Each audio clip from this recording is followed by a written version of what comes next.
আজকের আমি আপনাদের সঙ্গে শেয়ার করব ঝাল ঝাল স্বাদ মুখে লেগে থাকার মতো একদম শুকনো শুকনো একটা বিনস আর আলুর রেসিপি। এই সময় টাটকা দেখবেন বিনস খুব ভালোভাবে আমরা সহজে পেয়ে থাকি, আর তাই দিয়ে আজকের এমন একটা রেসিপি বানিয়ে নেব যেটা রুটি, লুচি, পরোটা, ভাত সব কিছুর সাথে খেতে দারুণ লাগে। রেসিপিটি তৈরি করার জন্য দেখুন, আপনারা দেখে নিশ্চয়ই বুঝতে পারছেন একদম টাটকা কচি কিছুটা বিনস নিয়েছি। এখানে প্রায় আমি 300 গ্রামের মতো বিনস নিয়েছি।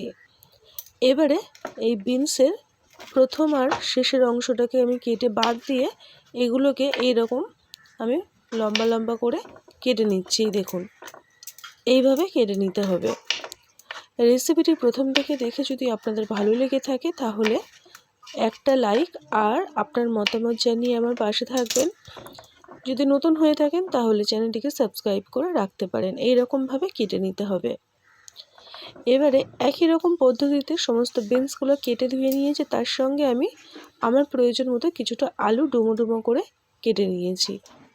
এই দেখুন, বিনসটাকে এইভাবে কেটে নিতে হবে আর আলুটাকে ঠিক এই রকম ডুমো ডুমো করে কেটে নিতে হবে।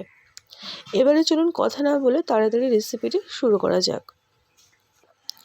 প্রথমে একটা কড়াই আমি গ্যাসের উনানে বসিয়ে দিয়েছি। এবারে তার মধ্যে পরিমাণ মতো জল দিয়ে প্রথমে বিনসগুলোকে দিয়ে দিচ্ছি। জলটাকে গরম করে তারপরে বিনসটা দিতে হবে। মোটামুটি 1 থেকে 2 ফুট হবে, তারপরে আমি বিনসগুলোকে জল ছেঁকে তুলে নেব। এইভাবে যদি বিনস রান্না করা যায়, বিনসের কাঁচা গন্ধটা কেটে যায় আর এটার কালারটা একই রকমই খুব সুন্দর একটা সবুজ কালার থাকে। এই দেখুন, বিনসগুলোকে ছেঁকে ঠান্ডা জলে দিয়ে দিচ্ছি যাতে করে কালারটা একই রকমই থেকে যায়। এই দেখুন, এইরকম করে দিয়ে দিলাম। এবারে ওই ফুটন্ত জলের মধ্যে আলুগুলোকে একটু ভাপিয়ে নেব। এইভাবে আলুটাকে একটু ভাপিয়ে নেওয়ার ফলে আলুটাও খুব সুন্দরভাবে নরম হয়ে যায় আর তাতে করে খেতেও কিন্তু দারুণ লাগে। শুধুমাত্র ভাপিয়ে নিতে হবে, সিদ্ধ করতে হবে না। এই দেখুন, মোটামুটি 4 থেকে 5টা ফুট দেবে, তারপরে আমি আলুটাকেও তুলে নিলাম। এবারে আমি রেসিপিটি তৈরি করার জন্য গ্যাসের উনানে একটা কড়াই বসিয়ে দিয়েছি। কড়াইয়ের মধ্যে দিয়ে দিলাম 3 থেকে 4 চামচ পরিমাণে সরষের তেল। আজকে রান্নাটা আমি সম্পূর্ণভাবে সরষের তেলে বানিয়ে নেব। এবারে ওই তেলের মধ্যে ফোড়নে দিয়ে দেব একটা গোটা শুকনো লঙ্কা আর দিয়ে দেবো 1/2 চামচ পরিমাণে কালো জিরে।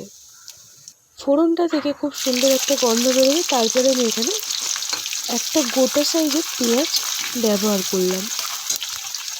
পেঁয়াজটাকে মোটামুটি 1 সেকেন্ডের মতো ভাজা ভাজা করে সঙ্গে সঙ্গেই দিয়ে দিতে হবে আগের থেকে ভাপিয়ে রাখা আলু।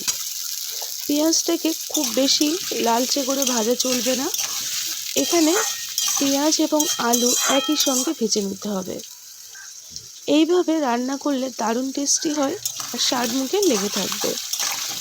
এই সময় আমি দিয়ে দিলাম অল্প একটু লবণ, দিয়ে আলুটাকে ভাজা ভাজা করব, এতে করে আলুটা খুব সুন্দরভাবে নরম হয়ে যাবে। ঢাকনা দিয়ে রেখে দিলাম। তার মধ্যে একটা মশলা আমি রেডি করব। একটা মিক্সিং জার নিয়েছি আর তার মধ্যে আমি দিয়ে দেব এইরকম মিডিয়াম সাইজের একটা গোটা টমেটো। রেসিপিটি একদম নতুন, আপনারা দেখলেই কিন্তু বুঝতে পারবেন।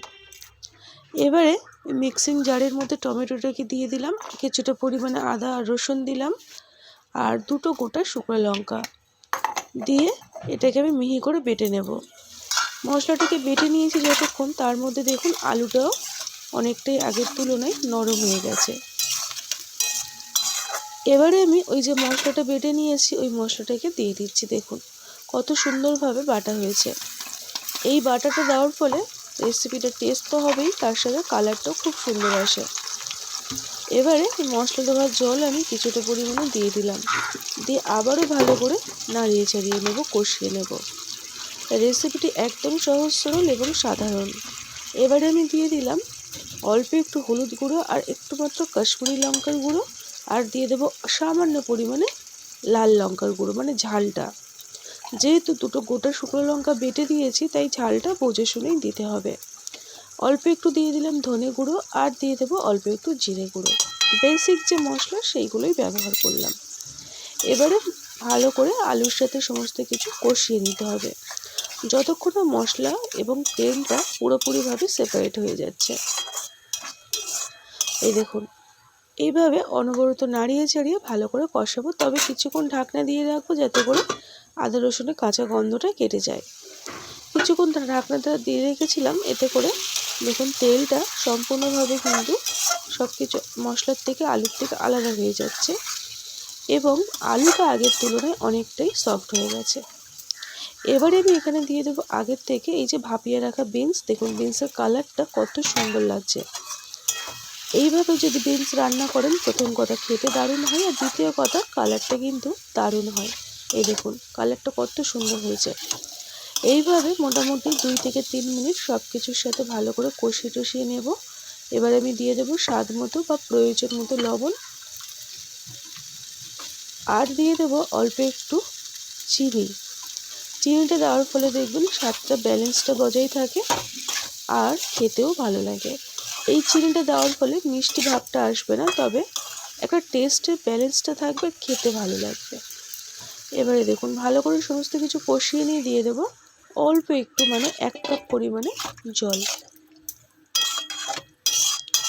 জলটাকে দিয়ে সমস্ত কিছুর সাথে ভালো করে নাড়িয়ে চাড়িয়ে নিলাম।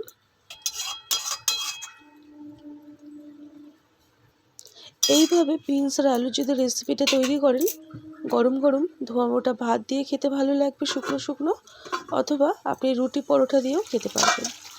আমি এখানে মোটামুটি 4 থেকে 5 মিনিট একদম মানে কম আছে ঢাকনা দিয়ে রেখেছিলাম।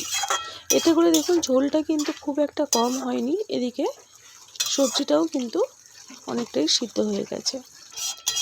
এবারে এটাকে ভালো করে আমি নাড়িয়ে চাড়িয়ে নিলাম, নিয়ে আবার আমি কিছুক্ষণ ঢাকনা দিয়ে রাখবো। এইভাবে একদম কম আছে একটু সময় নিয়ে রান্নাটা করে নিতে হবে। এবারে দেখুন আমি আপনাদেরকে প্রায় 10 থেকে 12 মিনিট পরে দেখাচ্ছি ঢাকনাটাকে খুলে, আর রেসিপিটা কিন্তু অলমোস্ট আমার হয়ে এসেছে। দেখুন তেলটা কত সুন্দর আলাদা হয়েছে, আর এখানে আলু আর বিনসটা একদম মাখা মাখা হয়ে গেছে। এবারে সবার শেষে আমি দিয়ে দেবো কিছুটা পরিমাণে চিলি ফ্লেক্স। চিলি ফ্লেক্সটা দেওয়ার পরে একটু কিন্তু মুখে ঝাল ঝাল ভাবটা পড়বে যখন খাবেন। আর দিয়ে দেবো কিছুটা পরিমাণে ফ্রেশ ধনেপাতা কুচো। এখানে ধনেপাতার যে মানে আপনার ডাঁটিটা থাকে সেটাও দিয়েছি, আর পাতাগুলো কুচিয়ে দিচ্ছি।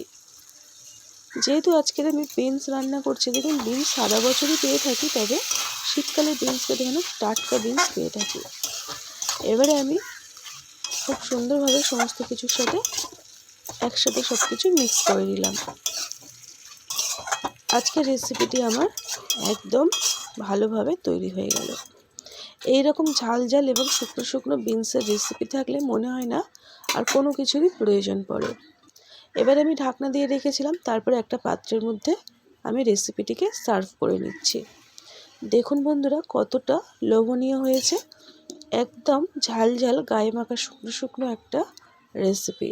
যারা সবজি খেতে অপছন্দ করে তাদেরকে এইভাবে একবার বানিয়ে দিয়ে দেখবেন, তারাও আঙুল চেটে পুটে খেতে বাধ্য হবে। আজকের মতো এই পর্যন্ত, সবাই ভালো থাকবেন, টাটা।